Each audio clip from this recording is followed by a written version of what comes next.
El momento de no estar callado, de desmontar inventos que vienen envenenados. Es contrainfo, que no es lo mismo. Pandemia digital, desinfectando su cinismo.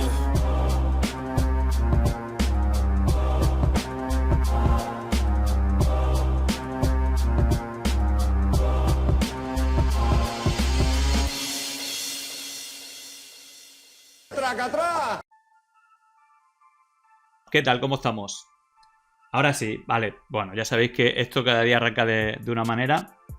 Bueno, lo primero, daros saludaros, espero que estéis estupendamente. Cerramos la semana, en este caso, con dos invitados muy, muy especiales.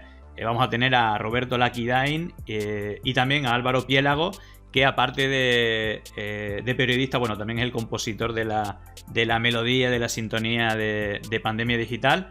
Así que bueno, aparte ambos, bueno, uno de los temas más polémicos de la semana que tiene que ver con, bueno, pues con ese festival de Eurovisión, con la, bueno, inclusión de Israel, a pesar de todo lo que está ocurriendo en Gaza, de toda la, bueno, lo terrible, ¿no? De las cosas más terribles que hemos visto en los últimos años, y que, bueno, parece que tiene el beneplácito de las principales instituciones y países más poderosos, ¿no? Estados Unidos, la Unión Europea, bueno, pues en este caso también, bueno, con Televisión Española, que al final es parte del consorcio de Eurovisión. Bueno, pues vamos a hablar además con ellos dos, que uno por estar muy cercano a Televisión Española, y Álvaro Piélago porque ha estado, bueno, investigando también algunos de los motivos por el cual Israel está ahí. Así que, bueno, aparte de todo esto, también, bueno, se lió pardísima en Argentina, también hablaremos de eso.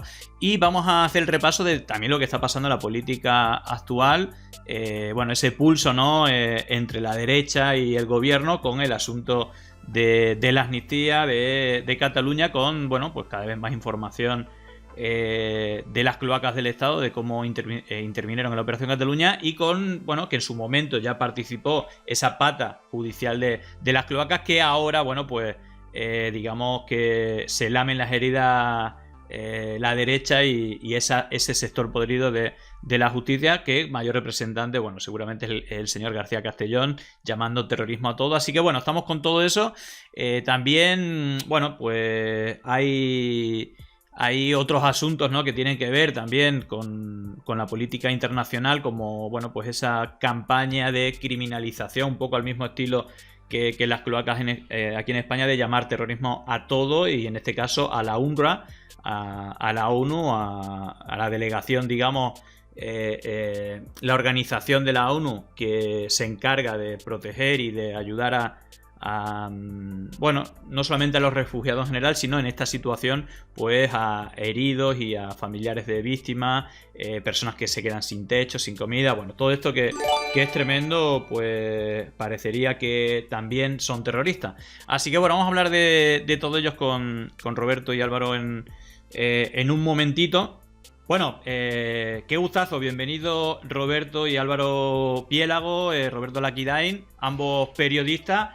Precisamente, justamente estaba poniendo tu vídeo, Álvaro, sobre cuestiones económicas que están detrás. Te quiero preguntar. También vimos el otro día la reacción en una presentación del Festival de Benidorm con Inés Hernán. Bueno, la incomodidad de la presentadora de Televisión Española y la claridad de Inés Hernán. También te quiero preguntar con el conocimiento que tienes, Roberto Laquidain, que aparte de periodista ha estado en el Consejo de Administración de Radio Televisión Española, por lo cual, bueno, pues seguramente nos puede contar la complicada situación, creo, para Televisión Española. Lo intentaba de explicar una de bueno, la presentadora, después de las palabras de Inés Hernán, como diciendo, bueno, nosotros no somos parte del consorcio, nos tenemos que comer este sapo, pero no sé hasta qué punto hay peticiones de boicot después de conocerse la noticia.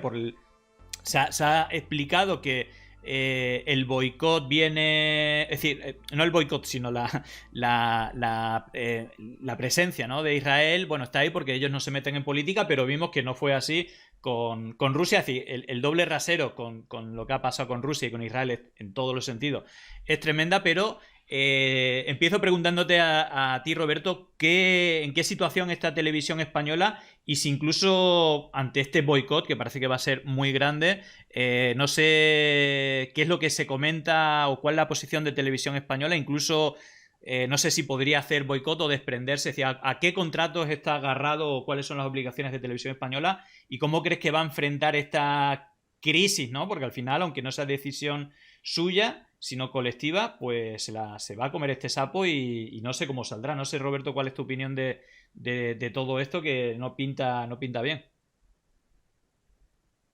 Eh, sí, os cuento, primero saludaros, Álvaro, Julián, por supuesto, agradecerte, Julián, la invitación y vamos directamente a la pregunta. Es una incógnita el camino en el que vamos a transitar. Ya has señalado un primer hecho, que los primeros mensajes que se lanzan en la presentación, el otro día decías, con motivo del Benidorm Fest, cuando se habló de este asunto, bueno, pues hay cierto descolocamiento por parte de quien puede representar a RTV.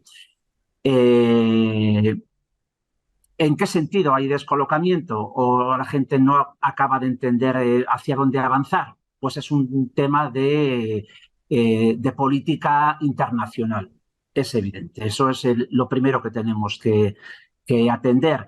En la exposición que has hecho, en el vídeo, Julián, que hablaba Álvaro, con la intervención de Luca, una persona que sabe muchísimo, muchísimo de los festivales de Eurovisión, decía que las razones son sobre todo económicas. Sí, son sobre todo económicas si aceptamos que por encima de lo económico está la geopolítica. El conflicto, la guerra, el genocidio de Israel tiene una dimensión extraordinaria. No vamos a hablar de esto porque lo habéis hablado en múltiples ocasiones. Y voy a traer y voy a recordar, si me permites, Julián, unas palabras del alto representante de la política exterior de la Unión Europea, de Borrell, cuando estuvimos en el boicot que se hizo a Rusia hace ahora 2 años. En febrero del 2022, Borrell dijo que puede parecer irrelevante desde un punto de vista geopolítico, pero tiene un enorme impacto social. Estamos hablando de eso. Entonces, ¿cómo se sitúa la Corporación Radio Televisión Española en ese contexto? Con muchas dudas, con muchas dudas. Porque has comentado, Julián, mi presencia actualmente también todavía en el Consejo de Administración de RTV. Ayer mismo tuve una iniciativa al respecto donde he solicitado dos elementos, o una reunión extraordinaria o tratar el asunto en una reunión ordinaria de este mes de febrero. Yo tengo la posición como consejero, a ver qué dicen mis compañeros y mis compañeras, de que tenemos que tener una acción muy contundente desde España en este mensaje que vamos a lanzar al mundo, porque no tengo ninguna duda que es un mensaje que lanzaríamos al mundo. Hay que reconocer que España como país está teniendo una posición, si no de las más proactivas, en favor de la denuncia del genocidio de Israel. Sí es cierto que no estamos en el furgón de cola. Y entonces ahí tenemos como actor mediático, político, con una representación fundamental en la UER, mucho que decir desde la corporación RTV. Como un primer elemento, yo he dicho que no tenemos que participar en el Festival de Eurovisión. ¿Cómo no participamos? Pues como decías, Álvaro, en tu exposición, a través de la financiación o siendo proactivos en una campaña de acción, de denuncia de lo que está sucediendo, o buscar una coalición de países de las que participan en la UER para denunciar esta situación y promover efectivamente la expulsión de Israel, que ya la UER ha dicho que no. Pero hay que ser un agente activo porque el mensaje que se va a lanzar es un mensaje al mundo, y cuando el representante de Israel salga a ese escenario, se va a lanzar un mensaje de fiesta, de espectáculo, de atracción de la audiencia a las grandes corporaciones audiovisuales europeas, y en Gaza se está exterminando a gente. Hay 26.000 personas asesinadas, se están cometiendo delitos de lesa humanidad y no podemos ser ajenos como corporación pública a este problema mundial. Álvaro, ahí estuvimos viendo el vídeo, bueno, resumiendo un poco aparte de las cuestiones geopolíticas, que yo creo que son evidentes el posicionamiento de la Unión Europea y la atracción que Estados Unidos y otros poderes, entes internacionales y económicos tienen sobre la Unión Europea. Luego hablaremos también de cómo, bueno, esa propaganda que aquí lo vemos en España llamando a todo terrorista, pues también ha involucrado a la UNRWA, que es la principal institución que está cubriendo las necesidades de los más débiles, de los que están sufriendo todo lo que está ocurriendo en Gaza. Con eso iremos después, pero bueno, ¿cuáles son los elementos económicos que intervienen? Es decir, que al final Israel, bueno, pues tiene pasta, le interesa, bueno, integrarse, ¿no? Lo vemos también, se habla también de un boicot en competiciones europeas, que también es como, bueno, ¿por qué está en las competiciones europeas? ¿Por qué está en Eurovisión? Si geográficamente no está. Bueno, evidentemente hay cuestiones de política detrás, pero a nivel económico, ¿cuáles son los elementos que crees que son importantes? Bueno, buenos días a todas y a todos. Los elementos económicos más importantes, sobre todo, es la financiación de lo que hablaba en el vídeo, la financiación que cada país o cada radiotelevisión pública realiza anualmente a la UER, y los patrocinios. Los patrocinios mueven muchísimo dinero dentro de Eurovisión. Hablaba de una empresa que se llama Moroccan Oil, que es una empresa que está citada, digamos, en Canadá y en Estados Unidos, pero que la mayoría de su producción es israelí. Entonces es muy curioso, porque si te vas a la página web de aduanas de Estados Unidos, podemos ver cómo la mayoría de sus productos, porque hay una defensa de esta compañía diciendo que esta compañía no es israelí, sino es estadounidense. La mayoría de sus productos vienen de Israel, lo que hacen es traspasarlo a Estados Unidos, y ahí es donde le ponen el sello a los productos, digamos, como una especie de borrado. Lo que podemos saber, porque es que la UER tiene muy poquita transparencia en cuanto a presupuesto, es que los países están dando alrededor de 6,2 millones de euros, y los países anfitriones, digamos, entre 10 y 20 millones cuando ganas el festival. Israel, cuando ganó el festival en 2019, dobló la cantidad de lo que da un país anfitrión. Dio entre 35 y 45 millones. Además, la UER, en su comunicado explicando por qué no echa a Israel, habla de un festival apolítico, pues no tiene nada que ver. Y una de las razones que esgrimió cuando expulsó a Rusia hablaba de la injerencia o de la propaganda política que se estaban utilizando en los medios rusos para favorecer la guerra. Y actualmente podemos tener varios informes, y podemos ver que hay varios informes de la CAN, la radiotelevisión pública israelí, que se está utilizando como un medio de propaganda del genocidio que Israel está desarrollando en Gaza y en Palestina. Aparte, es decir, yo creo que esto no, o por lo menos a mí, veo como es decir, el paradigma, ¿no?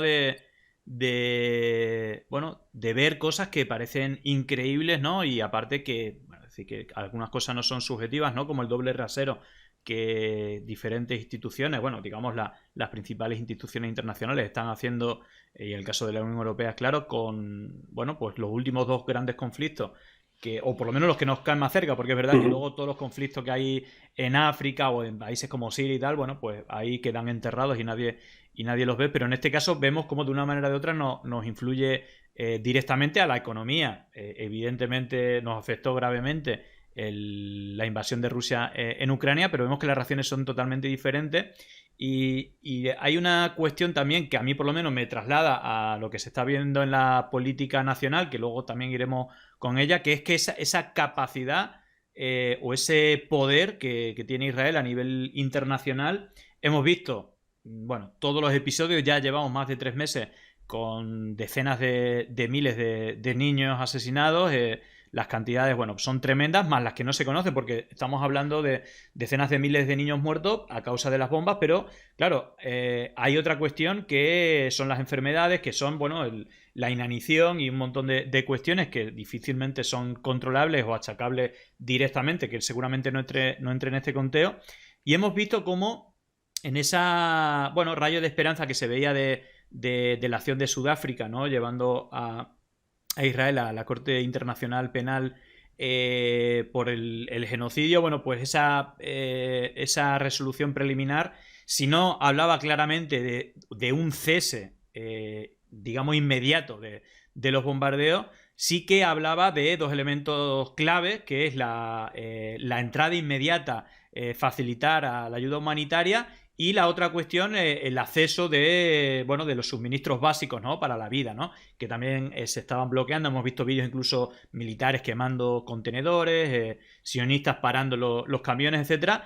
Y hemos visto cómo, que aquí lo estamos viendo, la narrativa, es decir, sin ningún tipo de prueba, a la UNRWA, que es el principal organismo de la ONU en defensa bueno, de los que más están sufriendo todo este genocidio, pues como un argumento, ¿no? De que son terroristas haciendo presión. De hecho, voy a compartir, porque cada vez son más los países, ¿no? Más o menos dentro de la esfera de, bueno, no sé decir de la OTAN, de la Unión Europea y de Estados Unidos, que, bueno, pues son algunos de los principales financiadores. Incluso una campaña por parte de Israel, que aquí tuvo un artículo de Carlos Cuesta en Libre Mercado, en Libertad Digital, diciendo que España financiaba con 25 millones de euros a Hamás, cuando la partida más importante de esos 25 millones aprobado en el Consejo de Ministros era hacia la UNRWA con 10 millones, y nosotros estamos en el ranking 17. El primero estaba Estados Unidos, la Unión Europea todavía no ha dicho que deja de financiar, pero ojo que también puede ir por ahí, era el tercero, y estoy poniendo bueno, son ya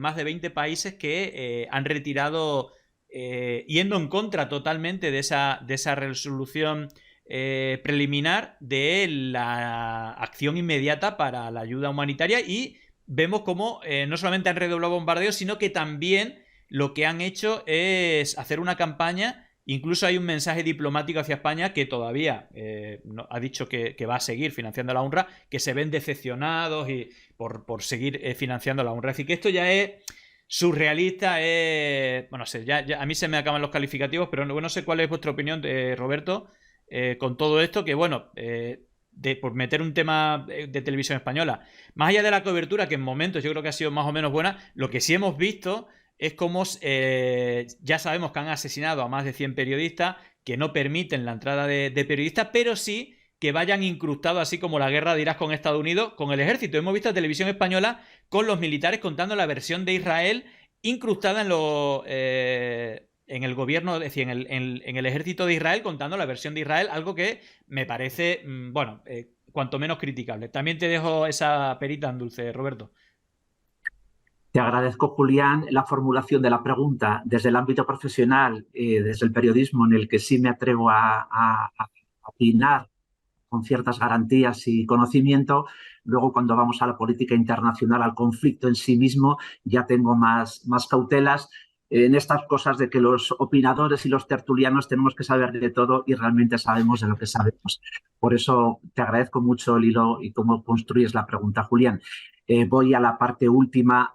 También denuncié en su momento cómo aceptamos empotrarnos con el ejército de Israel para, después de casi 3 meses de guerra, de genocidio, dijo: ahora vamos a llevar a los periodistas, ahora que tenemos controlado el escenario mediático, ahora que tenemos diseñada la manera de establecer el show comunicativo de lo que queremos contar, dado que no hemos podido hablar con la solvencia que queremos nosotros hablar al mundo internacional, más allá de Israel, de los túneles, de los famosos túneles, pues efectivamente citabas, Julián, uno de los primeros, si no el primer viaje que hace el ejército de Israel con periodistas empotrados, y los llevan a un túnel donde los periodistas no pueden hacer su trabajo, los que están allí porque tienen que hacer crónicas de manera inmediata e instantánea. Y esas crónicas necesitan de mucho tiempo, de mucha reflexión, y lo que hacemos es formar parte de la estrategia comunicativa político-militar de un gobierno genocida que está asesinando y expulsando a una población,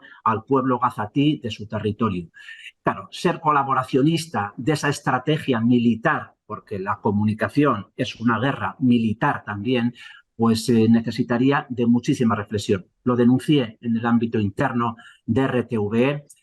Creo que los responsables de las líneas editoriales tienen que tener mucho cuidado, muchísimo cuidado en cómo entran en este tipo de situaciones. Incluso, y aquí Álvaro sabe seguramente más que yo, pero incluso en la polémica que ha situado de la UNRWA.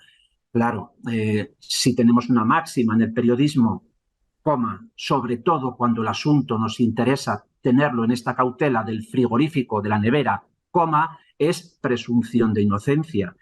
Vamos a ver, vamos a comprobar qué sucede con estos 12 trabajadores de la UNRWA que están siendo acusados de parte por un gobierno israelí, de parte de estar en colaboración con Hamás, que Hamás tiene una posición, recuerdo, aunque sea impopular decirlo, pero hay que decirlo, tiene una posición legítima como partido de gobierno en muchas circunstancias en Gaza, votado en elecciones y en procesos electorales. Evidentemente que nadie me venga con el 7 de octubre y estás justificando aquellos actos también terroristas. Pero también aquí quiero recordar la hemeroteca, porque la hemeroteca, el dato que dices muchas veces, Julián, con tanta precisión, el dato mata el relato. Naciones Unidas, cascos azules, Somalia, año 2007. El mundo habló de atrocidades de los cascos azules. El gobierno de Somalia en su momento acusó a cascos azules legítimamente y se vio en la justicia y se sancionó y se sentenció contra personas de los cascos azules y a nadie se nos ocurrió, más allá de la culpabilidad de quienes fueron sentenciados, poner en cuestionamiento la labor de los cascos azules, de la labor humanitaria del ejército de la ONU, un ejército de paz en el mundo. ¿Qué sucede? Pues es Israel, es la OTAN, es Estados Unidos, son intereses geoestratégicos mundiales donde los medios de comunicación tendríamos que tener muchísima cautela a la hora de no entrar en esa guerra de desinformación y no ser misiles mediáticos en favor de la batalla de otros agentes políticos, en este caso la OTAN, Estados Unidos e Israel, fundamentalmente. Álvaro. Sí, mira, a mí me gustaría destacar que la portavoz de la ONU ha afirmado que las acusaciones de Israel no han sido verificadas. Eso lo primero, que era lo que decía un poco Roberto. Y luego que Canal 12, una televisión israelí, horas después de que los países dejaran de financiar a la UNRWA, sacó un informe clasificado del alto nivel del Ministerio de Relaciones Exteriores de Israel, que en este informe es un documento en el que recomienda 3 etapas para echar a la UNRWA de Palestina. En la primera etapa implicaría un informe exhaustivo sobre la supuesta operación de la UNRWA o Hamás, es decir, lo que estamos viendo ahora. La siguiente etapa se vería una reducción de las operaciones de la UNRWA en el enclave palestino, y la tercera etapa sería entregar toda la organización que realiza la UNRWA en el futuro gobierno que habría en Gaza y Cisjordania después de la guerra, es decir, un gobierno un poco títere de lo que querría Tel Aviv. Esto es un informe que ha publicado Canal 12 del alto nivel del Ministerio de Relaciones Exteriores, que cuadra mucho con lo que estamos viendo ahora, con esta repentina eliminación de financiación a la UNRWA, ¿no? O sea, esto es un informe que se entregó hace varios meses y que Canal 12, una televisión israelí, publicó hace apenas 2 días. Sí, sí.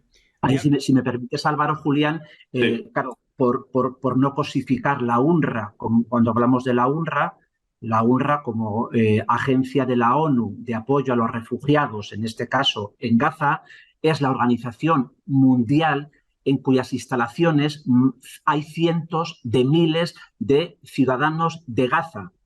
Ese es el objetivo de Israel, por eso machaca a la UNRWA, porque en su estrategia mayor de expulsar a todo el pueblo gazatí de su territorio, la UNRWA está acogiendo de una manera humanitaria y con reconocimiento mundial a quienes ellos quieren expulsar. Muy importante esa reflexión, creo.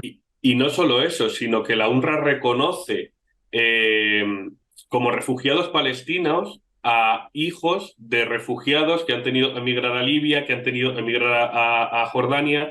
Entonces, para Israel eso es muy peligroso, porque al final, en esta limpieza étnica que están intentando realizar, al final sigue habiendo numerosas personas que pueden reclamar ese territorio que están ocupando. Sí. Hay aparte una cuestión con el tema de la propaganda, por añadir también un dato que aquí se ve claramente. Es decir, aquí ya denunciamos la precuela de esto como una agencia israelí, una empresa israelí de comunicación, hacía vídeos, me imagino que lo hará para todas las lenguas, de un chico, parecía un actor así guapo, joven, parecía como modelo tal, hablándole al público en castellano, también al español, principalmente al español, diciendo qué opinas de que tu presidente, Pedro Sánchez, esté dándole 25 millones de euros a Hamás, cuando eran, bueno, esos 25 millones aprobaron el Consejo de de ministros, el UNRWA era el principal, pero había más de 10 organizaciones, entre ellas la Cruz Roja, etcétera, y es como cómo se está permitiendo esto. Me voy a lo anterior. Vimos como la Unión Europea presionó por primera vez que yo haya visto en noticias a Twitter para que eliminara contenido de desinformación, cuando, bueno, lo de la desinformación en general en las redes sociales es tremenda. En Twitter ya ni hablemos, pero que ahora te preocupen que haya vídeos pro-palestinos y contra Israel y que obligue, bueno, con el beneplácito de Elon Musk, que lo hemos visto diciendo, bueno, estando allí, incluso con Ayuso en Auschwitz, que eso ya es el remate final, usando el holocausto para justificar el genocidio de Israel, donde también, bueno, pues estaba Elon Musk, y en el cual, es decir, no solamente eliminan contenido, igual como eliminan la presencia de periodistas, tratan de controlar las redes sociales, sino que permiten, que va en la misma línea que esto, que Israel, pero las cuentas oficiales de Israel, no ya toda la operativa con cuentas falsas, etcétera, difundan decenas, no sé si centenares, pero varias decenas de vídeos fake con la narrativa de Palibut. Es decir, hasta el punto, y esto lo publica la cuenta oficial de Israel, de acusar a los gazatíes de usar muñecos con niños que en su momento había una empresa de fact-checker que se contactó, yo hablé con ellos, me dieron el contacto de las personas que tenían las pruebas, me enseñaron fotos y vídeos, e incluso el niño echando espuma, un niño de 4 años que está súper reportado, y lo publicaron, igual que aquí ACOM, que es como la sucursal de la que está David Hatchwell, muy cercano a Ayuso y a Vox, y que reciben por otras vías dinero público, es decir, esa colaboración público-privada, pero digamos que también el tema de la desinformación es tremenda porque no solamente están intentando limitar todas las vías para que nos llegue la información, no ya medios de comunicación, periodistas, sino también en las redes sociales, sino que permiten la desinformación asquerosa, porque hablar de muñecos o de actores cuando precisamente con vídeos reales es ya lo último, o coger vídeos de hace 20 años de egipcios de performance de una universidad diciendo que se hacen los muertos. Bueno, hay decenas y decenas de casos y promovido y permitido, me parece tremendo. Y por ir a la política internacional, hemos visto cómo los dos grandes señores, ¿no? Los dos grandes presidentes que ha tenido España del bipartidismo, el señor Aznar y Felipe González, han hablado, y bueno, cada vez que hablan muchas veces últimamente, pues sube el pan. Precisamente, ya lo vimos en política nacional, cómo dio ese toque de corneta del que pueda hablar que hable, el que pueda hacer que haga, el que pueda moverse que se mueva. Bueno, creo que muchos le entendieron y empezaron a moverse. Y esta semana quiero compartirlo por si hay alguien que no lo ha escuchado. Bueno, aparte con los cartelitos, que es un poco nuestro libro de Atlas Network, el Instituto del Antigobierno y FAES, lanzando que es fundamental, imprescindible que Israel gane la guerra. No hay que, por poner solamente un par de elementos más, no hay que olvidar que, Vox y Partido Popular, pero sobre todo la sección aznariana, ayusista del Partido Popular, hace un apoyo pornográfico a Israel. Vox exactamente igual, y precisamente yo creo que la clave está aquí, porque precisamente este señor y Esperanza Aguirre, que financió Vox, tiene un elemento clave, que es Rafael Bardají, que era el responsable de Relaciones Internacionales, que fundaron la iniciativa Amigos de Israel, y Pablo Casado fue uno de los que pusieron ahí, que ahora dicen que va a poner un negocio de armas e inteligencia artificial, tecnología que está usando Israel como banco de pruebas para, alimentar la confianza de un mercado boyante, ¿no? De la IA ahora se usa en todo, también en la guerra, y que precisamente entró en la directiva de Vox. Ahí empezó la relación con el trumpismo, Steve Bannon, etcétera, y con el sionismo, que también es muy poderoso, y decía estas palabras que, os quiero preguntar por ellas, porque debe ser el señor más oscuro que hemos tenido en la política en España, no solo por las mentiras, ¿no?, terribles que hizo, precisamente por cuestiones económicas, justificando el asesinato de cientos de miles de personas, o lo del atentado en Atocha, y ha dicho esto así en crudo, ¿no? Israel tiene que ganar, tenemos que apoyarle pase lo que pase. Es decir, como no solamente blanquear lo que está haciendo, sino que hay que apoyar a que lo haga. Dura menos de un minuto el vídeo y os pregunto. Para mí es absolutamente esencial que Israel gane esta guerra y la termine bien. Tiene que ganar. Si Israel no ganase esta guerra, la próxima guerra sería en las fronteras próximas a Europa. por no ser más preciso. Y dentro de las fronteras más próximas a Europa, en las fronteras más débiles que tenga Europa. Bueno, lo corto aquí porque es suficiente. Básicamente dice que es fundamental que Israel gane la guerra porque si no luego van a venir, aunque no lo dice literalmente, pero van a venir a España la guerra. Bueno, también hemos visto el tema de la campaña de miedo, aparte de las mentiras, el miedo es importante y el odio. Así que bueno, no sé cómo analiza Roberto esta, me imagino que la habrás escuchado bueno, otra vez, toque de corneta, de alinear todo el mundo con Israel, pase lo que pasa. Créame, señor Urdaci, Irak tiene armas de destrucción masiva en su territorio. Colin Powell en la Asamblea General de la ONU, buscando el respaldo de la ONU para la invasión a Irak. Créanme, en este tubito tenemos polvos Anthrax que nos han traído los servicios de inteligencia de Estados Unidos, el secretario de Estado de Defensa de Estados Unidos, Colin Powell, y años después dijo que eran polvos de talco. Forma parte de la guerra de destrucción masiva de la verdad, forma parte de la guerra de intoxicación masiva de la comunidad internacional, de la ciudadanía, donde agentes, en este caso como el expresidente del gobierno, pues tienen su papel, en este caso de botones, del gran capital, de los grandes intereses geoestratégicos mundiales, y hacen estos papeles tan lamentables en términos de opinión pública en España, donde lo que hacen es pues claramente desacreditarse, porque no quiero poner calificativos, hay quien con sus intervenciones se los pone.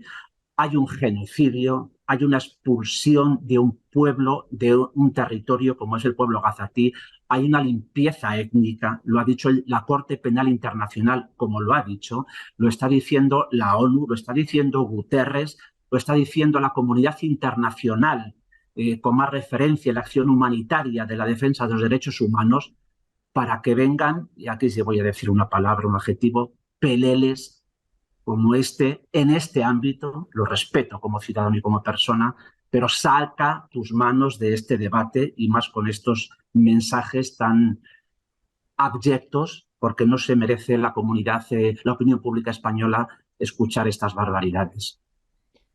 Álvaro, ¿qué opinas? Sí, a mí la pregunta me subyace este vídeo es si Aznar haría este tipo de reflexiones si no hubiese sido consejero de INSA, que era una empresa armamentística española, o si Martí Fluxà, que fue secretario de Estado de Seguridad del Ministerio de Interior cuando él gobernaba, no fuera el presidente de TEDAE, que es el lobby armamentístico de España. O sea, creo que aquí está defendiendo unos intereses particulares.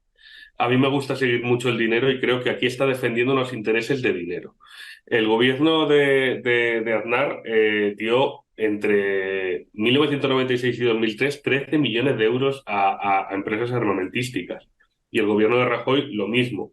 Creo que Aznar aquí está defendiendo, pues eso, unos intereses, como decía Roberto, geopolíticos, pero también unos intereses empresariales de él y de toda la gente del Partido Popular que se ha ido colocando en estas empresas armamentísticas. Claro. A ver, yo creo que es obvio, evidente, más allá de la parte geopolítica, bueno, es que hay una cuestión también que, vinculado a algo que vamos a hablar después, de Aznar, pues, hablando, ¿no? Criticando ahora el tema de Putin con Cataluña, el independentismo. Es como es lo de siempre, es como lo de ETA, ¿no? Ahora a PSOE le quieren llamar terrorista, son los mismos que ETA, negocian con ellos, cuando si hay alguien que tiene amistad con Putin en España es el señor Aznar, que hace negocios seguramente oscuros con él. Exactamente lo mismo que pasó en la época que ETA asesinaba y que le llama Movimiento de Liberación Vasco, que ningún político de partidos nacionales ha usado esos términos y ha sido la persona que más etarras ha traído a cárceles vascas. Y que, ojo, que yo lo veo bien, ¿no? Porque al final no tienen que pagar las familias y que eso está dentro de los derechos humanos y del derecho internacional, pero lo que es tremendo es la caradura de este señor que bueno, le siguen dando cobertura, sigue siendo referente y cada vez que toca la corneta suena por muchos altavoces, pero yo creo que lo que tú hablabas ahí precisamente, Follow the Money, los negocios que hizo este señor a partir del apoyo la guerra de Irak, entre ellos ser consejero de la mayor empresa de comunicación del mundo, News Corp, que fue, bueno, la de Fox News, la que alimentó la historia de las armas de destrucción masiva. Empezó a entrar en, bueno, pues en 20.000 empresas de oro, bufete de abogados. Bueno, digamos que se lo agradecieron bien. Y a otro que ya se lo agradecieron, porque no hay que olvidar que estas personas han estado en consejos de administración de empresas del IBEX 35. Hemos estado hablando de Aznar, pero Felipe González también ha hablado en esta ocasión. Voy a poner solamente un fragmento del vídeo, pero con el tuit de Javier Peña, que es uno de los mayores especialistas en cuestiones de reciclaje, de ecología, y le decía, le reclamaba, ¿no? Es decir, tenemos claro que Aznar ha cobrado mucho dinero de empresas armamentísticas, por A, por B, por C. Yo creo que tampoco queda ninguna duda que el señor Felipe González no solamente estuvo de consejero de alguna empresa energética, sino que a día de hoy parece que también le están pagando la jubilación, echándole mierda sobre, bueno, las energías renovables, diciendo un bulo, así que también se ha sumado a esto de mentir. Javier Peña le dice: los paneles solares no solo son reciclables, sino que en la Unión Europea es obligatorio hacerlo desde el 2012. Lo que parece que no es reciclable es el argumentario de los gasistas, petroleras y colaboradores habituales, que son, bueno, pues financiadores habituales de campañas de políticos, de think tank, etcétera. Bueno, voy a poner solamente el inicio del vídeo porque este sí es un poquito más largo. Como, bueno, pues quiere echar en tierra el argumento de las energías renovables, porque ni son renovables, ni aparte tienen muchos residuos, no se recicla. Bueno, un poco cuñado para defender la energía nuclear. Voy a ponerlo solamente un segundito y ahora os pregunto. Cuando se mide la contaminación en términos de CO2 de los diferentes actores que existen, dice, resulta que la menos contaminante es la nuclear. Entonces, se asusta uno de pensar que contra la energía nuclear hay una corriente de opinión enorme. Y esa corriente de opinión enorme, sobre todo, se fundamenta en que no sabemos qué hacer con los residuos nucleares.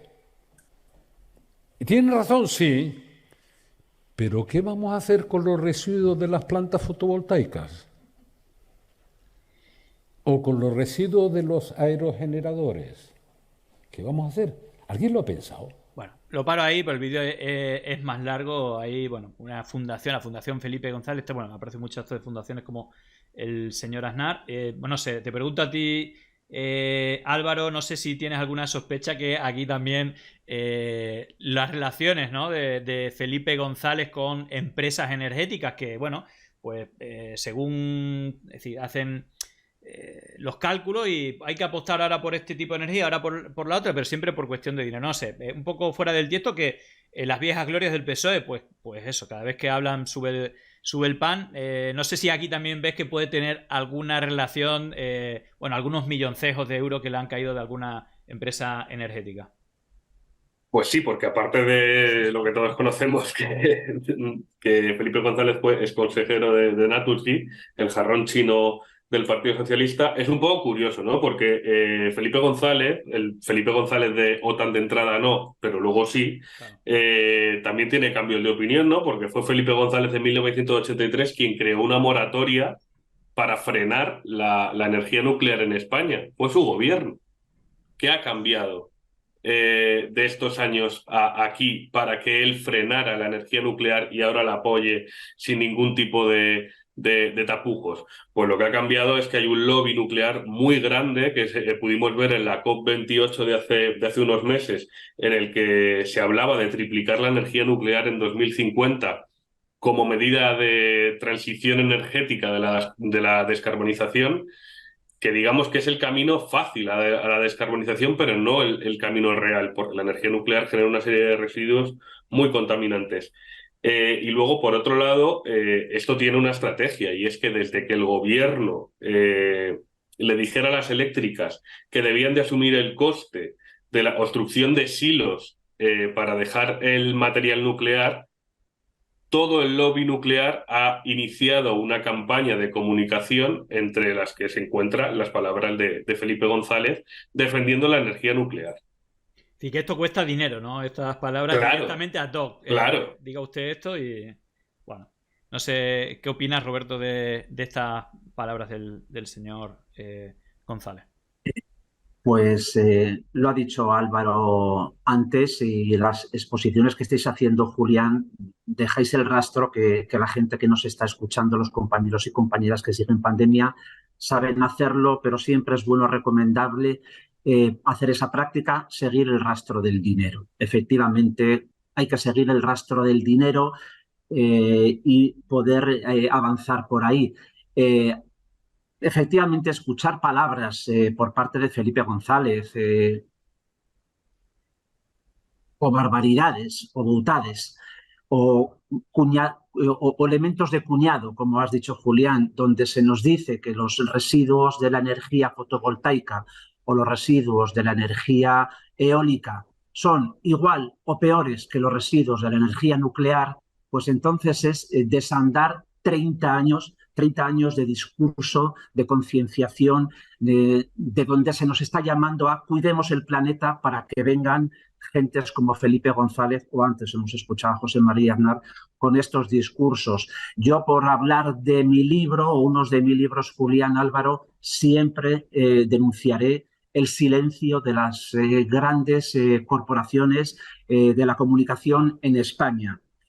Análisis como los que estamos haciendo aquí son excepcionales y se hacen, Julián, lo sabéis, Álvaro, lo sabes, en medios que no tienen esa gran responsabilidad social, como lo tiene Mediaset, como lo tiene Transmedia, como la tiene RTV. Lo que decimos nosotros tenía que estarse diciendo en todos los programas de comunicación, de información en España, todas las semanas.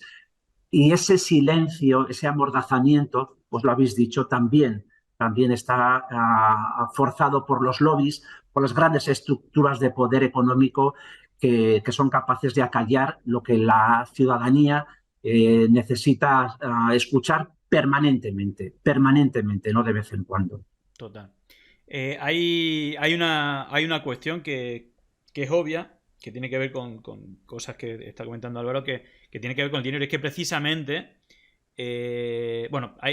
podemos dividirlos en medios públicos, medios privados, pero es verdad que en los medios privados, sobre todo en la televisión, que yo creo que la parte que porcentualmente menos se salva, claro, si es que los fondos de inversión, porque ya no hablamos de propietarios y tal, la evolución, esto lo he hablado bastantes veces, de empresas nacionales herederas del franquismo, de sectores estratégicos, bueno, pues la convidación a políticos del PP y del PSOE, a esos consejos de administración, para privatizarlo, llevarse sus millones, pero es que luego la siguiente fase ha sido la entrada para llenarse más los bolsillos de millones de euros de empresas estratégicas, de fondos de inversión extranjeros, que son los mismos que están detrás de los medios de comunicación. Entonces, claro, ¿cómo se van a hacer trampa a ellos mismos? Precisamente invierten ahí para hacer relatos positivos y que mantengan los privilegios más allá de las mordidas y el sector público, que ahí va, los medios públicos, y tú lo has denunciado, Roberto, muchas veces hay una negociaciones en la sombra para beneficiar a ciertos partidos políticos.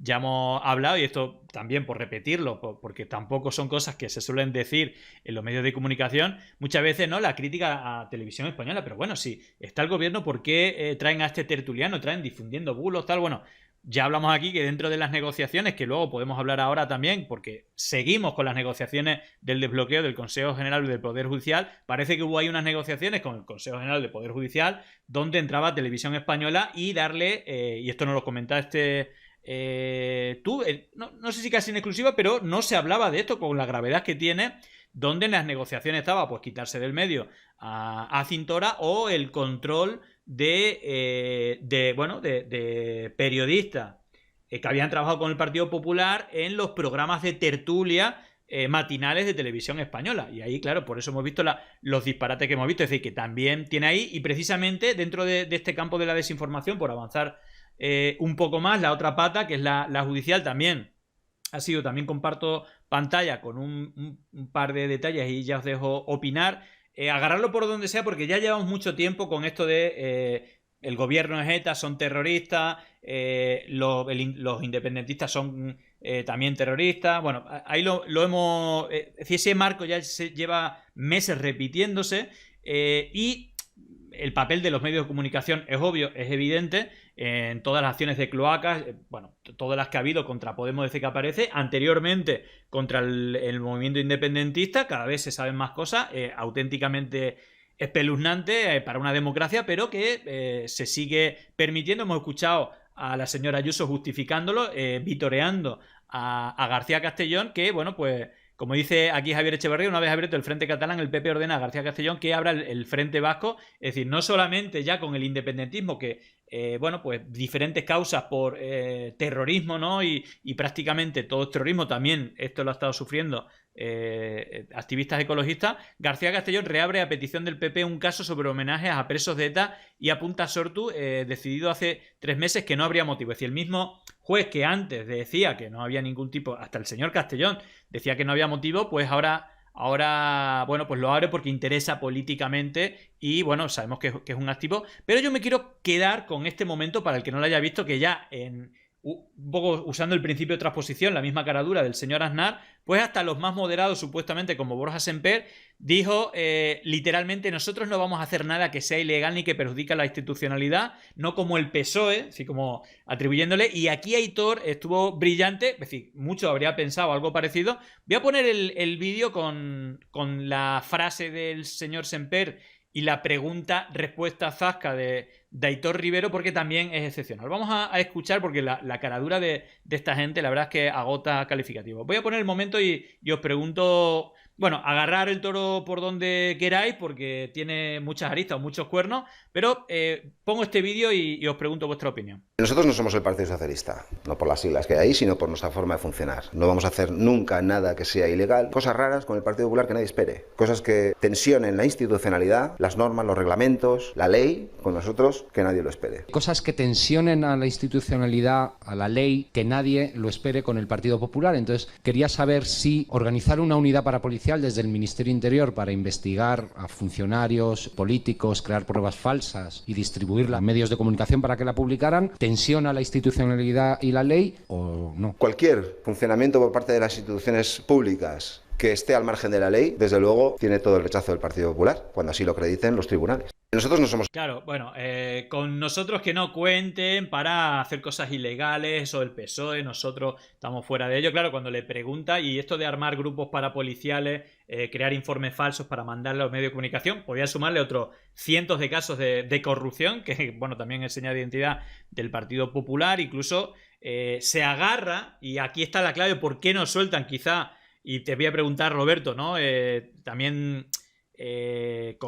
aquí hay como muchas aristas, ¿no? También la renovación del Consejo General del Poder Judicial, precisamente porque es que le va la vida en ello. Es decir, ya estamos viendo aquí, ¿no? Nosotros no hacemos nada ilegal, eso que lo demuestre los tribunales, hasta que no digan los tribunales que esto, claro, por eso vemos ahí pues la necesidad, ¿no? de bloquear o de seguir bloqueando el Poder Judicial, pero no sé, yo creo que ya el nivel de caradura, es decir, creo que están estirando tanto el chicle que me parece que lo van a romper, ¿no? No sé, Roberto, ¿qué opinas? Y agarra, y luego te preguntaré también, Álvaro, agarrar el toro por donde queráis, porque es todo un mejunje, ¿no? En la batalla, el pulso que hay ahora entre PP y PSOE, cloacas, Operación Cataluña, amnistía. Bueno, ahí te pregunto, Roberto, ¿por dónde agarras el toro?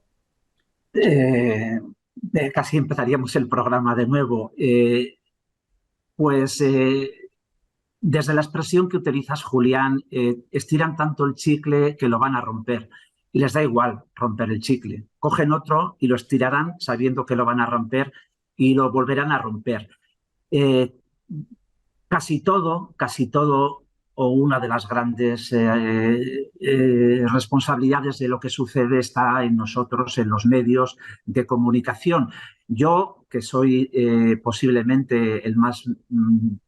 mayor, no iba a decir viejo, de los tres, pues lo veo con una perplejidad enorme respecto a lo que hace 3 décadas, cuando yo empecé en RTV, sucedía y sucede ahora. Diría el 100% de los elementos que suceden actualmente tenían un tratamiento mediático con consecuencias políticas, y porque estamos hablando del ámbito del Consejo General del Poder Judicial, titular de antes de ayer, García Castellón conocía desde hace 9 meses el plan Tsunami. Esto hace 30 años el Consejo General del Poder Judicial lo hubiera sometido a estudio, le hubieran abierto un expediente informativo y sobre los elementos que se están publicando acabaría con un expediente disciplinario, no tendría de expulsión de la carrera judicial, pero una sanción de 6 meses. Esto sucedía en España hace 30 años y 25 y 20 y 15 y 10. ¿Qué sucede ahora? Pues ya nos vino la administración Trump con aquella política que se inició de los hechos alternativos. Ya se compran los chicles, se rompen los chicles y no sucede nada. Y me callo con una reflexión, Julián, porque has recordado cuando dimos y hablamos aquí de cómo se comprometió la renovación del Consejo General del Poder Judicial, CGPJ, a la renovación de otras instituciones del Estado, entre ellas, no institución del Estado, pero sí el poder de gobierno en la corporación RTV. Esto se denunció, luego se publicó mucho, como sabes, Julián Álvaro, lo dijeron ministros del gobierno, lo dijo el vicepresidente Pablo Iglesias, lo dijo la vicepresidenta Carmen Calvo, se reconoció, fue pacífico. Bueno, pues os cuento que el 6 de diciembre del 2023, en los actos de homenaje a la Constitución en el Congreso de los Diputados, uno de los ministros encomendados por el actual presidente para la negociación de la renovación de las instituciones y entre ellas el Consejo General del Poder Judicial volvió a decir que sí habrá que tener en cuenta la negociación también del gobierno en RTV. O sea, el 6 de diciembre del 2023, en el Congreso de los Diputados de España, un ministro importante del gobierno volvió a señalar que tenía como referencia de negociación con el Partido Popular qué hacer con Radio Televisión Española. Y solo recordar que ahora en marzo cumplimos 3 años de mandato en el Consejo de Administración de RTV y por ley tiene que haber una renovación por mitades. 5 compañeros y compañeras tendrán que dejar el Consejo e incluso se puede aprovechar para nombrar una presidencia definitiva. Bueno, pues otra vez, como hace 3 años, vuelven R a estirar el chicle hasta que se les rompa, hasta que los lados opuestos les peguen en la cara, les rompan las gafas, nunca mejor dicho, y seguirán R con el asunto. Claro, bajo el control de los medios y el control político de la información, pues hacen lo que les dé la gana, cuando les dé la gana, con muy pocas consecuencias, insisto, que no sucedía hace 20 años en esta democracia. Álvaro. Claro, lo de García Castellón es una injerencia del Poder Judicial en los otros 2 poderes, en el Legislativo y en el Ejecutivo, ¿no? O sea, a mí lo primero, ese me viene a la cabeza cuando veo las actuaciones de este señor, es que si quiere hacer política, se presente a unas elecciones o que vaya en la lista de un partido electoral. Yo creo que el siguiente paso de García Castellón, que dice ahora que se va a retirar de la Audiencia Nacional, es ir en una lista de un partido. Yo no lo veo yendo a otro tipo de juzgado, y mal después de haberse fusilado a Eloy Velasco, para llegar a él a la Audiencia Nacional para tramitar todo el tema de la operación púnica de González, de Zaplana.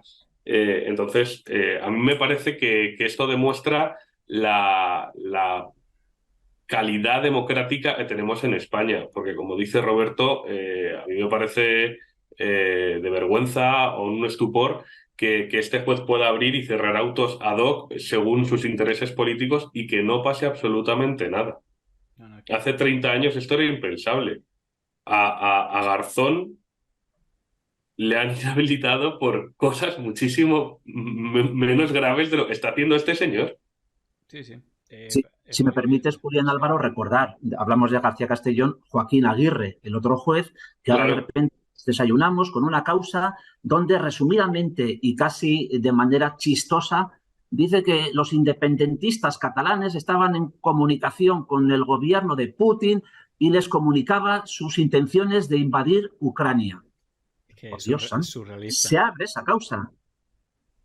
Es que ya bueno, no dejan de sorprendernos. Bueno, tienen que sacar nuevos hits, ¿no? Porque nos suena como no siempre el mismo disco rayado y bueno, me imagino que esa será la causa de inventarse y que al final es un poco la estrategia esta del shock, ¿no? De algo muy disparatado, que todo el mundo se queda así y que no sé si queda paralizado, pero me parece como absurdo. De todas maneras, por poner pie en tierra al final, por llevarlo, ¿no?, al ámbito político, ¿no?, toda esta lucha judicial, política, narrativa en los medios de comunicación. Bueno, todo esto tiene que ver con, bueno, pues una nueva legislatura que comienza, que va a ser muy complicada y que, bueno, se daba por hecho que iba a gobernar el PP y Vox. Por ahí, pues todo, pues, me acuerdo el señor Los Santos, ¿no?, diciéndole, bueno, unas cifras que ganaban por 50, 60 escaños la mayoría absoluta. Bueno, todos estaban felices. No salió. Creo que después de una campaña desastrosa de Feijóo, que se le vieron las costuras, ¿no?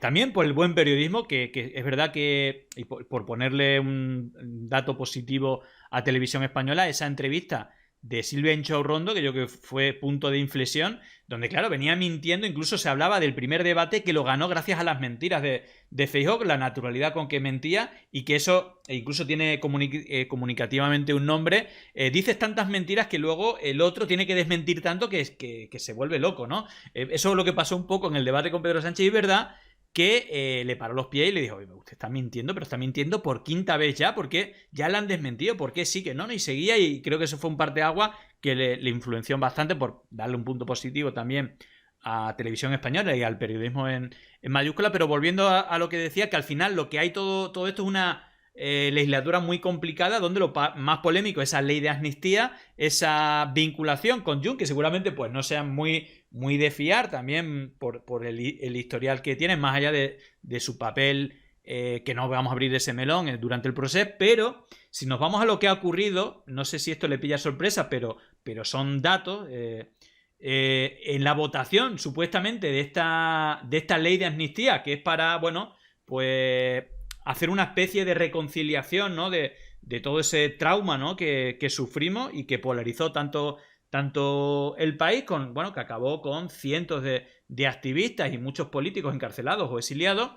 Bueno, pues cuando se ha ido a tramitar la ley de amnistía, bueno, pues Junts ha votado en contra. Me imagino que será una estrategia, y aún hay tiempo para seguir negociando, pero no sé hasta dónde quiere estirar el chicle Junts, porque parece que el PSOE ha dicho hasta aquí, así que quiere como darle ciertas garantías constitucionales que, bueno, pues Junts no lo ve así. No sé con detalle cuáles son los elementos donde quiere seguir negociando, pero ahí lo vemos curiosamente a Junts votando con UPN, Vox y PP. Es decir que al final esa ley de amnistía, que, bueno, trata de conciliar y que, bueno, creo que el PSOE está poniendo bastante carne en el asador y eso le está jugando en contra. Vemos como voces como Paz incluso se le tiran, bueno, es decir, que se posicionan con el PP y parece que están mejor avenidos con el Partido Popular. Es decir, que eso puede generar cierta división, pero bueno, pues Junts no le parece suficiente.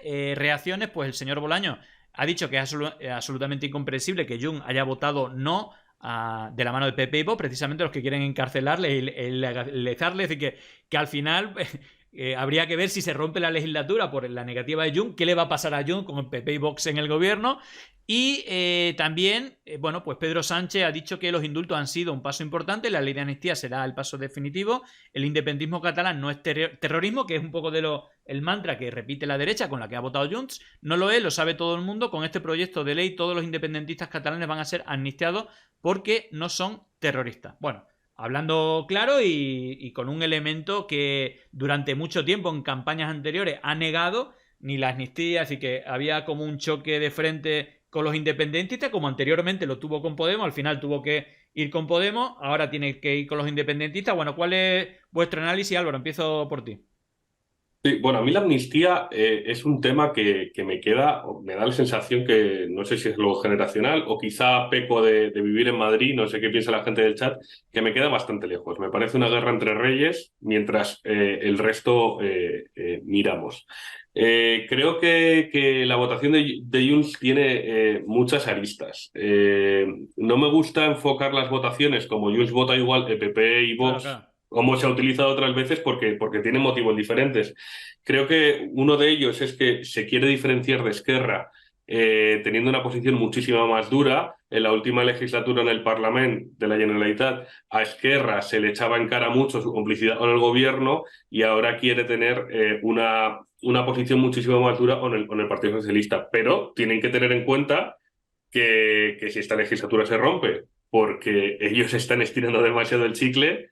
Lo que viene, si gana la derecha, no es ningún tipo de negociación, es la cárcel. Entonces, a mí me parece que están siendo bastante egoístas, porque esta ley de amnistía acoge a muchos independentistas y están negando la ley de amnistía por una sola persona. Te quiero decir, Junts no es un partido de clase trabajadora. Vamos a hablar claro. Entonces, les da igual las palizas o la gente que haya estado encausada en los colegios el 1 de octubre. Lo que les interesa es que Puigdemont pueda venir a Cataluña. Entonces, me parece una posición tremendamente egoísta por toda esa gente que se dio la cara el 1 de octubre y por toda esa gente que se ha sido reprimida y que ahora se puede ver beneficiada por esta ley de amnistía, toda la gente de Tsunami Democratic, los CDR y las protestas, solo porque tengan miedo de que un juez pueda determinar determinadas causas que no entran dentro de la ley. Causas que encima no tienen por dónde cogerlas, porque no se puede dictaminar que lo que hicieron el 1 de octubre sea terrorismo. Entonces es un poco como mi reflexión dentro de la amnistía. Roberto. La balanza, ¿no? Los claroscuros. Yo creo, fíjate, igual Álvaro es la única cosa de la que vamos a discrepar un poquito. Yo creo que a Junts sí le duelen los palos del 1 de octubre. Como estoy convencido que nos duelen a millones de españoles, a mí me duelen los palos del 1 de octubre en los colegios electorales. Las cabezas abiertas, la gente mayor, los niños. Dicho eso, evidentemente son intereses políticos de Junts los que gobiernan y efectivamente muy amarrados a lo que es el anclaje jurídico y protección a Puigdemont. También es cierto que lo que está sucediendo sucede en esta operación que siempre hablamos de lawfare, mediafare, por la participación de los medios y, como estamos viendo y denunciando aquí Julián Álvaro, ahora también la justicia fair, porque García Castellón empieza a destapar cosas del cajón de manera paralela a cómo se está negociando la ley de amnistía. Claro, todo eso le duele a Junts, y Junts dice, tenemos un mes devolviendo la ley a la Comisión de Justicia a ver si se puede retocar. Yo particularmente no me gusta dar opiniones, yo particularmente creo que no se va a retocar. Hombre, no es poca garantía, ¿no? No es poca garantía que Esquerra esté en favor del texto actual, que lo haga EH Bildu, que lo haga Podemos. Bueno, hay ciertas garantías ahí en las que hay que atender una referencia fundamental. Hay que recordar siempre que hay miles y miles de encausados en todos los acontecimientos del 1 de octubre. Entonces, claro, efectivamente, como bien dices ahí, Álvaro, por salvar a Puigdemont no creo que sean tan torpes para comerse ese relato político que les pesaría como una losa enorme. Particularmente, aunque sea una absurdez mi opinión, una más de las muchas absurdas que se escuchan en el eco mediático, no en este programa, Julián, y te quiero felicitar por ello siempre. Al final Junts va a aceptar que se la tiene que comer y que tendrá que aprobar esta ley tal como está, le cambiarán el punto final por un punto final azul y ya negociaremos en otros sitios, ya negociaremos otros lugares, pero no nos cargamos la legislatura, porque si nos cargamos la legislatura habría que ver qué sucediera, pero es posible que en 2 años estemos en el trullo o exiliados o fuera de España docenas y docenas y docenas de políticos y no solo de Junts, y eso sí que es peligroso. Bueno, y periodistas, ten cuidado, Roberto, porque no te pienses tú que estás liberado. Así que ahí yo, vamos, no sé, por lo que estamos viendo en las comunidades autónomas, la verdad es que es increíble. Ojo, o sus socios, ¿no? Porque lo que está pasando en Argentina con Milei también es espectacular. Pero bueno, por terminar, no sé si algo más agradable, digamos menos... no sé, que nos afecta menos, que es un poco más, no sé si de salseo, creo que no tanto porque tiene también sus vínculos con con todo lo que estamos hablando de la desinformación. Bueno, aparte de los habituales, ¿no? Ya hemos estado hablando del señor Aznar y bueno, todo lo que está pasando. Hay una cuestión que tiene que ver con la Semana Santa. La semana pasada hice un análisis, ¿no? Me recordó toda esta polémica que ha habido, ¿no? Con el cartel de la Semana Santa. Que, bueno, pues ahí los habituales, es decir, otra pata, ¿no? De todo esto que vemos en Ferraz, que al final son los que han quedado. Bueno, gente rezando el rosario, gente mayor, que son militantes de diferentes organizaciones muy cercanas a El Yunque, ¿no? Que también estuvieron organizando y acosando la casa de Pablo Iglesias en el Montero, que tienen, bueno, pues algunos medios, influencers y tal, como puede ser Estado de Alarma, muy cercano, que opera también paralelamente, pero que vemos que han aprovechado esta polémica, que creo que es bastante vacua, muy subjetiva, y que organizaciones precisamente de las que están presentes en Ferraz, pues también se han sumado, bueno, a la polémica, recogiendo firmas para retirar el cartel, amenazando con tomar medidas legales.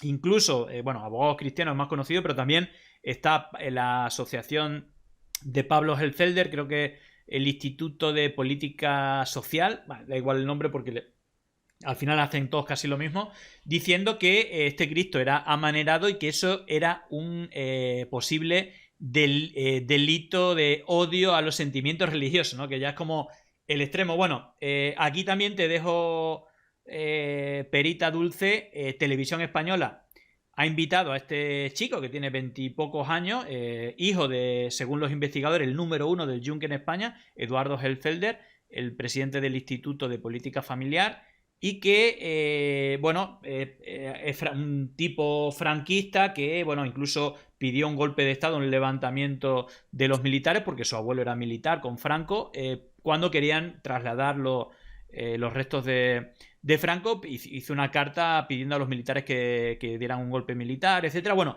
lo invitaron, que os quiero también esta reflexión, porque tanto a Abogados Cristianos como a este señor Pablo Hellfelder, que decía que no se podía permitir un Cristo amanerado, ¿no? Que era un delito de odio a los sentimientos religiosos. Pues, más allá de toda la polémica que ha habido en redes, la de memes, bueno, ha habido de todo ahí, hay una cuestión, pues, primero, que los argumentos son subjetivos, esto de ser amanerado y tal, incluso que no representado. Ahí hay todo un debate, porque aparte él se ha basado, incluso el chico decía que se ha hecho con maldad, ¿no? O la de Abogados Cristianos, que se ha hecho con maldad este Cristo, que querían denunciarlo. Bueno, ahí vemos que copia o trata de copiar el cuerpo, los rasgos corporales y el paño, porque también decían, no, es que está desnudo. Bueno, es que los Cristos suelen estar desnudos. Luego, que si la barba y el pelo, vemos que es exactamente la misma barba y el mismo pelo que el Cristo del Cachorro, ¿no? Que es una de las cofradías más relevantes de Sevilla, es decir, que ha tenido inspiración en diferentes pasos de cofradía del Paso, y luego en su hermano fallecido y en su hijo, ¿no? Que ha presentado como modelo. No sé qué opináis de todo esto, porque al final, bueno, más allá de todo eso, que, bueno, cualquier cosa que sea polémica, pues todo el mundo arrima el ascua a su sardina, pero para mí, más allá de la polémica, yo sí que acentuaría no solamente cómo se aprovechan estas organizaciones, que son elementos presentes en esta polarización que vivimos en España, usando la mentira y el odio, sino también acciones judiciales, aunque siempre las pierdan, ¿no? Ahí vimos a Willy Toledo no sé cuántos años con no sé cuántas causas. A mí me han denunciado supuestamente 3 o 4 veces miembros de este entorno, del propio Pablo Hellfelder, el que han invitado a Televisión Española, a Canal Sur y a otras televisiones por esta burrada que dijo. También publicó en redes que me había denunciado. A mí no me ha llegado nada, pero siempre están con esas amenazas: te voy a llevar a los tribunales, voy a denunciar esto, aunque luego pierden. Me parece grave que a personajes franquistas, ¿no? Como este señor, con discursos de odio, es decir, él, un poco abusando del principio de transposición, dice, esto puede ser un delito de odio. Bueno, delito de odio es decir que puede ser un delito de odio que tener un Cristo amanerado, ¿no? Que dijo desde las cuentas de redes sociales en sus redes. Pero el elemento es, si te pregunto a ti, Roberto, mi crítica va a Televisión Española, incluso a Canal Sur, que es una televisión pública, de llevar a personas de este tipo porque diga algo muy polémico. Yo no sé en la privada, que es una cuestión de negocio, y bueno, y la polémica hay que vivirla, pero yo creo que cuando una televisión, un medio, es pagado con el dinero público, debería de evitar personajes como este, ¿no? Con polémica tan vacua. Así que bueno, ahí te dejo otra perita en dulce, Roberto, y luego te pregunto a ti, Álvaro. Te iba a rectificar, Julián, y lo haré por doble repetición de tu expresión. Te dejo una perita en dulce. Lo que haces cuando me dices estas cosas o te leo en redes es quitarme minutos al menos y a veces horas de sueño, porque es impresentable, efectivamente. Es una batalla que estamos dándola, insistimos, no vamos a dejar de darla. Puro espectáculo, pura audiencia, pura repercusión en redes, puro clickbait en la prensa digital, una manera de retroalimentar la marca CRTV o del programa en cuestión, que nunca hay que olvidar, Julián, Álvaro, la gente que nos escucha, nunca hay que olvidar que detrás de esos programas, aunque la responsabilidad empresarial y editorial está en RTV, están empresas privadas, productoras que están cobrando, pues por ese programa, por ejemplo, mañaneros, pondré por ejemplo, pues cobrarán 60.000, 70.000 euros por día y esa productora quiere retroalimentar el discurso de mañaneros, que si alguien quiere saber, pues tira del hilo del dinero, como recomendaba Álvaro, y sabrás más cosas. Es indignante, es indignante. Vamos a la responsabilidad de RTV más propia, el tratamiento informativo, donde también sacan a este tipo de personas. Lo puse en redes. El telediario del lunes dijo que Sevilla estaba dividida por el cartel de Salustiano García, por la iconografía de Salustiano García. Pues me enteré por el telediario que el telediario decía que Sevilla estaba dividida, porque 5 días después Sevilla no está dividida y Sevilla vive esa situación como la vive Soria, Madrid, Barcelona o Segovia, sin ningún otro problema. ¿Qué recomiendo a mis compañeros de los informativos, ellos sí de Televisión Española? Pues que en vez de pedir la presencia de este tipo de personajes que no hacen más que generar una presencia tóxica, a quienes has recordado tú, Julián, que se vayan con el cartel, por ejemplo, ni a las hermandades de Sevilla ni al arzobispado, que se vayan a las 3.000 viviendas. Y que vean en las 3.000 viviendas uno de los barrios más marginales de España, con más problemas de educación, de desempleo, de integración social y escolar, que se vayan a decir qué piensa usted de que esto sea una referencia polémica en la comunicación en España. Que te estamparán el cartel, al menos en el suelo, lo más elegante que podrán hacer, y dirán, venga usted a mi casa a ver los problemas reales de mucha gente de esta ciudad, que si está dividida por otras cosas y no por el cartel. A mí me encanta, de Salustiano García, hay que reconocer, un artista muy prestigioso y desde luego, hombre, aquí se representa un Cristo con la imagen de una paloma, que si quieres visto desde un punto de vista crítico, pues igual es hasta más procaz o más obsceno. No creo que moleste a ningún colectivo sensato, pero esta gente que pretenden, Julián, tú lo sabes perfectamente, que hablen de uno aunque sea bien o que hablen de uno aunque sea mal y que les pongamos el altavoz de RTV como corporación pública y encima instrumentalizado por empresas privadas, pues me quita, Julián, horas de sueño y mucho negro sobre blanco, pero para eso estamos. De hecho, hay otro elemento que no he comentado, que es Salustiano, la persona que ha hecho el cartel, bueno, ha tenido que eliminar sus redes porque estos grupúsculos ultracatólicos, bueno, que son potentes en red y que lo suelen hacer habitualmente, pues han hecho una campaña contra él, lo están acosando digitalmente y ha tenido que cerrar las redes y bueno, por ahí están las entrevistas, lo que han dicho estas organizaciones ultras y también las entrevistas un poco lamentable de estos personajes que me parece que por lo menos con dinero público no se le debe dar espacio. ¿Tu opinión, Álvaro? Sí, precisamente iba a hablar un poco de eso, de la censura, de la autocensura que intentan buscar esas organizaciones, ¿no? Me recordaba este caso un poco al caso de Paco Becerra, con la obra de Santa Teresa, un poco intentar que los autores empiecen a tener miedo a cualquier disidencia de su relato, ¿no? Pero para medir un poco la cuñadez de la derecha, yo suelo buscar dos referentes, que en este caso son Pérez Reverte y José Manuel Soto, y cómo de reaccionario tienes que ser para que Pérez Reverte y José Manuel Soto estén a favor de ese cartel o lo vean una política, o lo vean una polémica estéril, y tú vayas con ello, aunque sea muy burdo. Es increíble. Sí. Aparte, bueno, a ver, esta gente va un paso más allá. Es decir, son más ultra que incluso, ¿no?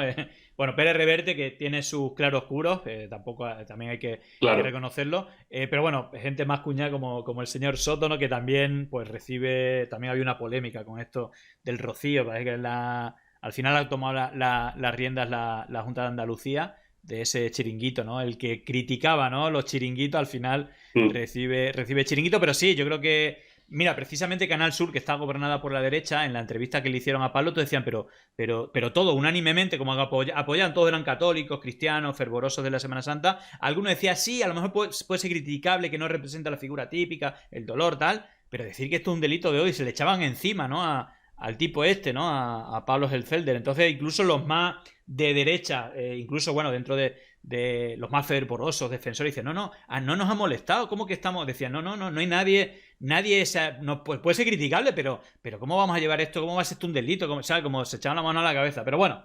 digamos que es una parte de nuestra España, esa España oscura. Y bueno, si os parece, con esto cerramos. Yo creo que, bueno, con esto más o menos he hecho un repaso, evidentemente muchos más temas, pero tampoco podemos estar aquí horas y horas. Así que nada, os agradezco el haberos pasado por aquí. Álvaro, que, bueno, recuerdo que aparte de periodista, es el compositor de la banda sonora con la que cerramos todos los programas. Y también a Roberto, que hoy le hemos asaltado porque habíamos anunciado ayer Paula iba a ser la persona que nos iba a acompañar hoy, pero bueno, se ha puesto mala, estaba indispuesta hoy, así que bueno, hemos atracado a primera hora de la mañana a Roberto, que muy amablemente pues nos ha concedido estar aquí con nosotros con toda su sabiduría y bueno, creo que es agradecer doblemente. Así que lo dicho, un abrazo muy fuerte y bueno, espero vernos pronto por aquí. Muchas gracias, Julián, un abrazo, Álvaro, y que se recupere Paula, ahí lo fundamental también, ¿verdad? Sí, un abrazo grande, Julián, Roberto. Nos vemos. Hasta pronto. Chao. Chao. Gracias, chao. Bueno, pues nada, ahí teníamos a Roberto y Álvaro Piélago, periodistas que, bueno, pues daban su opinión, aprovechando también la cercanía de Roberto, ¿no? Que conoce la Casa de Televisión Española. Bueno, pues casi todos los temas siempre tenían un elemento, un vínculo de, bueno, el tratamiento, ¿no? Que se le da desde la televisión pública a estos asuntos. Así que nada, voy a aprovechar para despedirme de la gente que nos ve en diferido. Como sabéis, todas las semanas, cuando hacemos el repaso de la actualidad, pues bueno, se sube al día siguiente. Si esto está grabado, ahora son la 1:10. El programa en directo empieza a las 11 y se emite en diferido lo que es el repaso en Canal Red. Así que bueno, aprovecho a la gente que nos estáis viendo en diferido de Canal Red para despedirme de vosotros, desear un buen fin de semana. Yo me voy a quedar en directo con la gente de Twitch y aprovecho para animaros que también nos veáis en directo si queréis en Twitch de lunes a jueves a partir de las 7, los viernes a partir de las 11 y luego en todas las redes sociales, YouTube, pues Facebook, Twitter, Instagram, TikTok y luego en todas las plataformas de audio, aparte de la web o el canal de Telegram. Así que bueno, ahí podéis seguirnos, os animo a que nos sigáis por el resto del canal y que nos compartáis. Así que lo dicho, buen fin de semana. Yo me voy a quedar aquí un ratito con la gente de Twitch en directo. Chao, nos vemos. Llegó el momento de no estar callado, de desmontar inventos que vienen envenenados. Es contrainfo, que no es lo mismo. Pandemia digital, desinfectando su cinismo.